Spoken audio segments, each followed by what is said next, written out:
derived from the word hoe boy, who was a migrant farm worker and traveled from job to job by hopping aboard a freight train with a hoe and a simple bundle of belongings.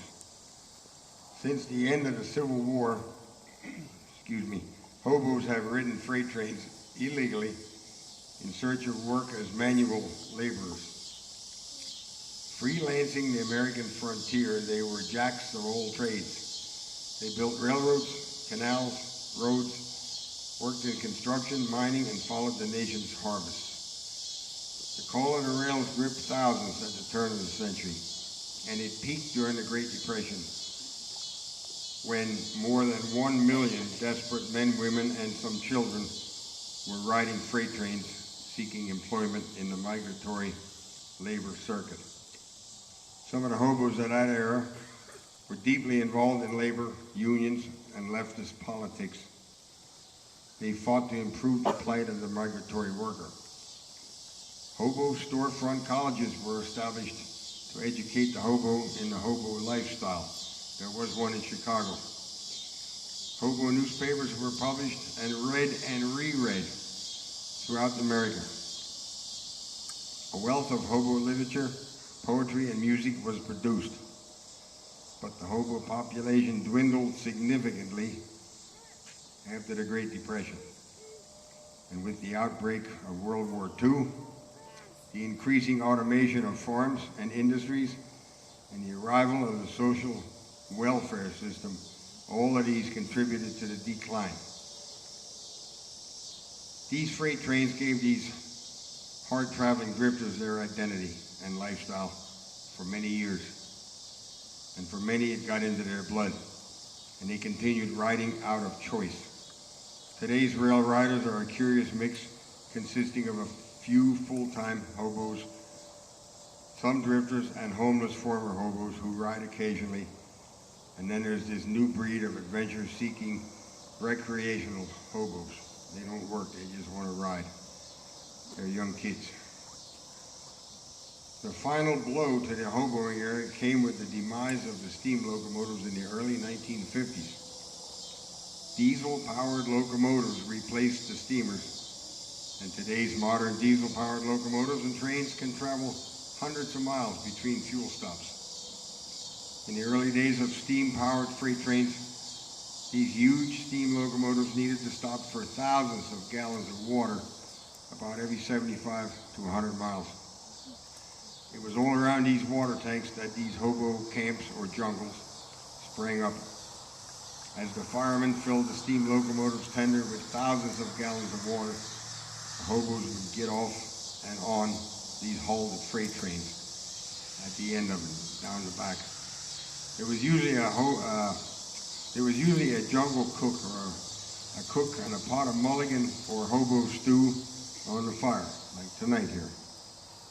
A newly arriving hobo could get a bowl of stew almost right away. But then it was up to him to go out on the town and scrounge up something to put in the stew pot for tomorrow's meal. Old saying goes, you feed the pot and the pot feeds you. All sorts of vegetables were used in the stew. Corn, beans, cabbage, turnips, onions, tomatoes, and even a soup bone, which might have been obtained from a local butcher in those days. And if they were lucky, the soup bone they obtained had a piece of meat on it. And every now and then a chicken was known to have wandered too close to the camp. And it too ended up in the stew. The hobo was a worker and would work for his meal. The tramp would tramp from town to town. He would only work when he could not beg, borrow, or steal a meal. And then you had the bum. He's at the bottom of the list. He was too lazy to move from town to town, and he would not work. He probably stayed in the same place all of his life, panhandling whatever he could, until maybe some of the people in town got tired of him sitting around the local hotel, and he called the sheriff, and the sheriff would come and pick him up and take him to the next county. And that was called the bum's rush. You ever hear that word, the bum's rush? That's where that came from. We go to these here gatherings, and we try to preserve this vanishing slice of American history. by attempting to make you, the public, aware of what happened over the past 130 years or so. The American hoboing era had so much to do with America's growing up that we're all strongly dedicated to preserving this American heritage. And most of the old-time steam riding hobos, they're about gone. They've all caught the westbound. Some are buried at Britt Ivor, some are buried around the country. I came to Britt in 1990. It was my first year. And I met about the last batch of steam era hobos. Everybody that was there in 1990 is gone now. We're the next ones to go. Anyhow, does everybody know what this is? It's a railroad spike.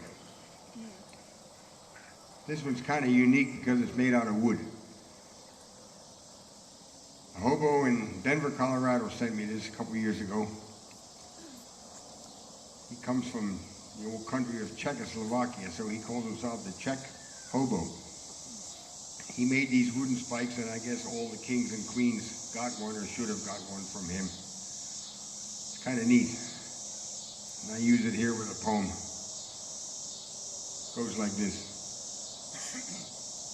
It's a spike, an old railroad spike. It's laying there in the cold ground. It was left there to rust itself back in the dust, and the track is no longer around.